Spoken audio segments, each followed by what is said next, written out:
Hola amigos de YouTube, reciban un cordial saludo. En este video les voy a hablar acerca del mecanismo de acción de las vacunas aprobadas en Colombia para el COVID-19. Entonces miremos que vamos a hacer una comparativa de los mecanismos de acción de las vacunas, por ejemplo, de AstraZeneca, de la vacuna de Johnson & Johnson y de la vacuna de Sinovac. Entonces, primero, a manera de información, pues, ¿qué es una vacuna? Una vacuna la vamos a definir como una sustancia natural, sintética, semisintética u obtenida por recombinación genética que tiene como finalidad producir inmunidad contra determinado microorganismo. O sea, una sustancia que se produce en el laboratorio, puede utilizar un microorganismo o fragmentos de él, y que cuando se aplica en el organismo humano es detectado por el sistema inmunológico y este va a desarrollar anticuerpos neutralizantes contra dicha patología. Entonces, de esa manera es como se producen las vacunas. Entonces, ¿cuáles son los tipos de vacunas? Existen muchos tipos de vacunas y solamente vamos a mirar unos pocos y que están relacionados con las vacunas que vamos a desarrollar o que vamos a mirar en el día de hoy. Por ejemplo, las vacunas pueden existir vacunas vivas. Vacunas vivas quiere decir que se toma el microorganismo vivo, el microorganismo que es capaz de producir enfermedad, y por un proceso de laboratorio este microorganismo se debilita. En este caso, en este gráfico les estoy mostrando que el microorganismo se le aplican altas temperaturas. Por ejemplo, si yo en mi laboratorio observé que cierto microorganismo es capaz de ser destruido si yo caliento ese microorganismo a 80 grados Celsius, entonces si yo le aplico 75 grados Celsius, él va a quedar vivo, pero va a quedar debilitado, atenuado, como lo observamos en este gráfico.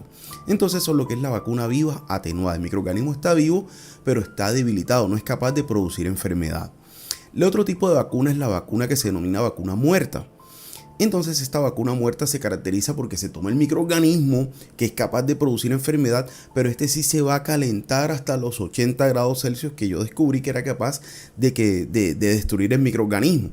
Entonces este microorganismo, ya cuando está muerto, entonces se aplica por medio de una vacuna, de una inyección al paciente, y él va a producir inmunidad porque el sistema inmunológico va a detectar, igual que ingresó una sustancia extraña, un microorganismo extraño, entonces va a producir una respuesta inmunológica grande contra él y no se va a desarrollar enfermedad porque el microorganismo está muerto, no puede producir, no puede desarrollar enfermedad, sus partes importantes están debilitadas, están dañadas y no va a producir enfermedad.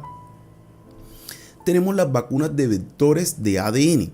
¿Qué quiere decir esto? Como nosotros aquí estamos observando dos virus, tenemos un coronavirus y al ladito tenemos otro virus que es un adenovirus. Pero este adenovirus, aunque hay adenovirus que también atacan a los seres humanos, este no es capaz de producir enfermedad en los seres humanos. Es un adenovirus que ataca a otras especies. Entonces, ¿qué se hace? Se hace un cruce entre estos dos virus, entre el coronavirus humano y el adenovirus, que es un virus de otra especie, y entonces se le injertan genes del coronavirus al adenovirus y el adenovirus entonces resultante de esta mezcla va a ser como una mezcla de ambos, va a tener partes de adenovirus y partes del coronavirus importantes que van a ser inmunogénicas. Por ejemplo, aquí tenemos el adenovirus que tiene la proteína Spike representada en su estructura. Entonces, cuando él es aplicado en el organismo, enseguida se desarrolla una respuesta inmunitaria contra la proteína Spike, contra la espiga. Y como es el adenovirus por sí solo no es capaz de producir enfermedad en los seres humanos, entonces no se va a desarrollar enfermedad. Y las vacunas de ARN mensajero, que ya hemos hablado un poco aquí, se toma pues el virus del coronavirus, se le extrae únicamente el gen que es capaz de producir la proteína espiga y esta se le inyecta a las células del hospedero, a la persona pues que se va a vacunar. Entonces esta célula empieza a trabajar y a producir la proteína de la espiga. Y entonces el sistema inmunológico detecta muchas proteínas de espiga y desarrolla inmunidad contra ellas. Este sería el mecanismo de acción de todas las vacunas, pero miremos cada una de ellas. Aquí tenemos, por ejemplo, la vacuna Sinovac. Es una vacuna que utiliza coronavirus muerto. Entonces toma el coronavirus que es capaz de producir la enfermedad y se le aplica un proceso por medio del cual el coronavirus se muere, se debilita completamente.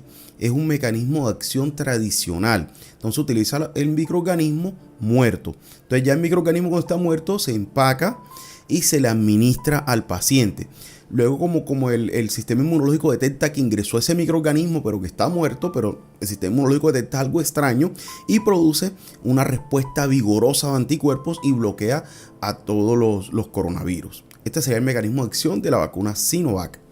Tenemos la vacuna de Johnson Johnson, Janssen, y la vacuna AstraZeneca, que estas utilizan un vector viral. Entonces, como ya lo habíamos dicho antes, se utiliza una mezcla del coronavirus con un adenovirus que no produce enfermedad en los seres humanos. Entonces, este adenovirus resultante de esta mezcla expresa en su estructura la proteína de la espiga. Cuando es administrado a los seres humanos, entonces enseguida los linfocitos lo detectan y produce una respuesta vigorosa de anticuerpos. Ninguna de las dos de estos microorganismos es capaz de interactuar con el ADN humano. No alcanza a llegar hasta ese lugar. Apenas ingresa, se produce una respuesta vigorosa de los anticuerpos. Y tenemos por último la vacuna de Moderna y la de Pfizer, que ya habíamos hablado mucho sobre ella, que ella es capaz de expresar el ARN, tiene ARN mensajero del virus. Ingresa a la célula, el ribosoma lo empieza a leer, empieza a expresar las proteínas, que empieza a producir la proteína de la espiga, y estas proteínas de la espiga se empiezan a ubicar en la membrana celular y enseguida los anticuerpos lo detectan que hay una proteína extraña y empiezan a atacarle, y de esta manera se producen anticuerpos neutralizantes. Fíjense, todas las vacunas tienen un mecanismo de acción diferente. Entonces, ahora vamos a responder una pregunta: ¿cuál es la mejor vacuna de las que estudiamos hoy? ¿Cuál es la mejor?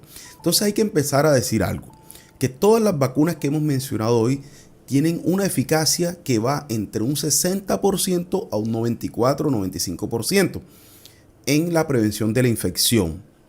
O sea, ninguna de estas vacunas va a prevenir que usted se infecte. Usted se puede infectar. Todas estas vacunas que vimos protegen un 100% de infección grave o de muerte. O sea, que son muy eficaces para evitar que la persona llegue a necesitar oxígeno, que necesita hospitalización, y mucho menos la muerte. O sea, que todas son muy eficaces. Ahora sí, ¿cuál es la mejor? Entonces, la respuesta a esto: la mejor vacuna es la que esté disponible en su país o en el sitio donde usted se vaya a colocar la vacuna. La mejor vacuna es la que está disponible. Todas tienen estudios y respaldos científicos que avalan su utilización en los seres humanos. Entonces, siempre colocarse la vacuna. Cualquiera, la que esté disponible es la mejor. Un abrazo, bendiciones a todos, que pasen un feliz día.